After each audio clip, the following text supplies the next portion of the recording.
আজ 10ই ডিসেম্বর বিশ্ব মানবাধিকার দিবস উপলক্ষে বিভিন্ন স্থানে সচেতনতার প্রচার এবং স্ট্রিট কর্নারের আয়োজন করা হয়। এই অনুষ্ঠানে মানুষের অধিকার রক্ষার গুরুত্ব এবং মানবাধিকার দিবসের তাৎপর্য নিয়ে বক্তব্য রাখেন বিশিষ্ট মানবাধিকার কর্মী আবুল হাসান আল মামুন। মানবাধিকার কর্মী আবুল হাসান আল মামুন তার বক্তব্যে সমাজে ঘটে চলা অত্যাচার ও বৈষম্যের বিরুদ্ধে কড়া বার্তা দেন। তিনি বলেন, প্রতিটি মানুষের অধিকার সুরক্ষিত রাখার দায়িত্ব আমাদের সবার। সমাজে ঘটে চলা অবিচার এবং অত্যাচার রাখতে আমাদের একত্রে কাজ করতে হবে। মানবাধিকার সংগঠনের ভূমিকা এবং তাদের অবদান নিয়েও তিনি আলোচনা করেন। সংগঠনগুলোর নিরসল প্রচেষ্টা এবং মানুষের পাশে দাঁড়ানোর প্রয়োজনীয়তার কথা তিনি তুলে ধরেন।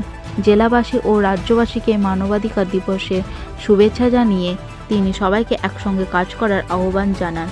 এই স্ট্রিট কর্নার প্রচার অভিযানে মানুষের ভিড় ছিল উল্লেখযোগ্য। স্থানীয় বাসিন্দাদের মধ্যে সচেতনতার মাত্রা এবং অধিকার নিয়ে উৎসাহ লক্ষ্য করা যায়। উপস্থিত সবাই মানবাধিকার দিবসের মূল বার্তা হৃদয়মঙ্গল করেছেন। এদিকে কর্মসূচি প্রমাণ করেছেন মানুষের মধ্যে মানবাধিকার নিয়ে সচেতনতা বাড়ছে।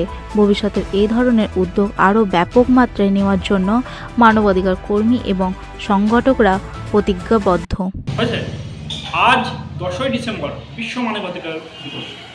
আমার পক্ষ থেকে সকল দেশবাসী, রাজ্যবাসী এবং বিশ্বের সকলকে জানাই মানবাধিকার দিবসের শুভেচ্ছা। আমরা মানবাধিকার কর্মীরা সেই সঙ্গে বিভিন্ন সংগঠন এই দিনটিকে আমরা পালন করে থাকি। আমরা দেখি বিভিন্ন সময় বিভিন্ন দেশে বিভিন্ন স্থানে মানবাধিকার হরণ হয়, মানুষের অধিকার কেড়ে নেওয়া হচ্ছে। আমরা প্রথমেই এর প্রতি তীব্র নিন্দা জানাই। আমরা দেখি বিভিন্ন সময় সংখ্যালঘুদের ওপর বা অন্যান্য সম্প্রদায়ের মানুষের ওপরও অত্যাচার হচ্ছে, আমরা তারও নিন্দা জানাই। আমরা দেখছি আমাদের প্রতিবেশী রাষ্ট্রে সংখ্যালঘুদের ওপর অত্যাচার হচ্ছে, আমরা প্রথমেই তারও নিন্দা জানাচ্ছি।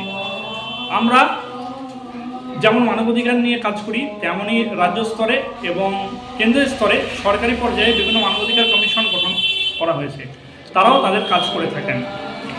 আমরা দেখেছি বিভিন্ন সময় বিভিন্ন মানবাধিকার কর্মী মানুষের জন্য কাজ করতে গিয়ে বিভিন্ন রকম সমস্যার মুখে পড়েছেন। এর মধ্যে সুধা ভারদ্বাজজি, তার সঙ্গে আরুণ ফারেরা, তার সঙ্গে আছেন ফাদার স্ট্যান সাহেবের মতন ব্যক্তিরা।